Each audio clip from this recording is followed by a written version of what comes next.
नेपाल में आयल भीषण बाढ़ में नहीं जान कतेको पुल, कतेको घर, तो कतेको बस्ती, तो कतेक मनुष्य के दहा कर ल गए। बाहर के ऊंचाई मान लियो कि 5 मंजिला मकान के बरोबर पानी के हाइट रही तो कतेक बड़का विध्वंसक भ सकी है।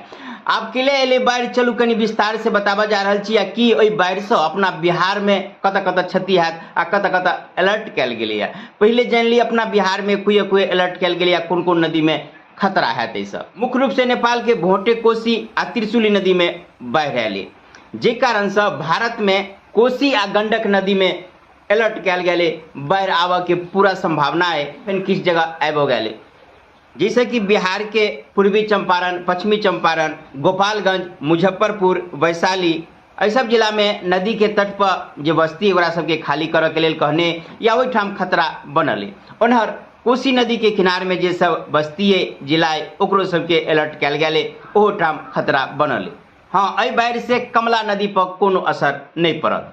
एहि भीषण बाढ़ में अखन तक 165 व्यक्ति के मरि गए, एहन पुष्टि भ गई है। ना तो लापता बहुतो दह गए जर अभी तक कोनो था पता नहीं। 133 व्यक्ति भारतीय सेहो में जे कि लापता है, ओकर मृत्यु के पुष्टि नहीं भेल है, अखन तक ओकर कोनो खबर नहीं है। आ विदेशी पर्यटक अमेरिका इत्यादि देश के सेहो किछु व्यक्ति लापता है।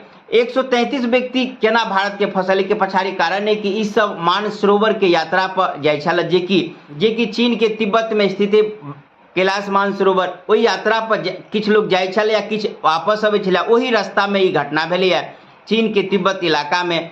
आब ई घटना भेलै केना, किछु लोग चीन के दोष ठहरबै, लेकिन एकाएक जे आपदा है तै में चीनो दोषी हमरा हिसाब से नहीं होबाक चाहिए। कहबै के लिए तो अखन तक जानकारी के हिसाब से कि जे भूकंप पहले भूकंप के कारण जे ग्लेशियर का या बर्फ के जे बड़का बड़का चट्टान रहे छे वो टूट के एक बड़का टा के चट्टान नदी में आबि के गिर पड़ले। अब नदी में जे बर्फ के बड़का टुकड़ा गिरले तो नदी के मुँहे जाम कर दिलके।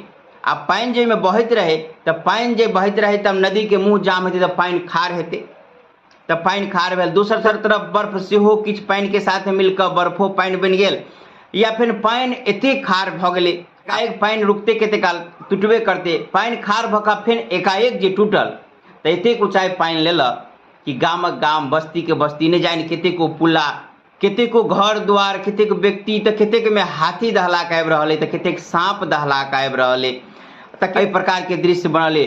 ओतबे नीचा में जाए तो किछु लोग जे सामान में दहा के अबे तो लूटे के लिए सेहो जे से पहुँचल है। भारत सरकार के तरफ से विमान 10 टन सामग्री लऽ कऽ नेपाल में सहायता के लिए पहुँच चुकल है। ओना तो अपना मिथिलांचल पर एकर कोनो खासा असर होइत नजर नहीं आबि रहल है, लेकिन एकटा बहुत दुखद घटना है। अपने सबके इलाका में एकर की कुछ असर देखा गया है या अलर्ट जारी कल गए तो कमेंट करके बताएं। जय मिथिला, जय मैथिली।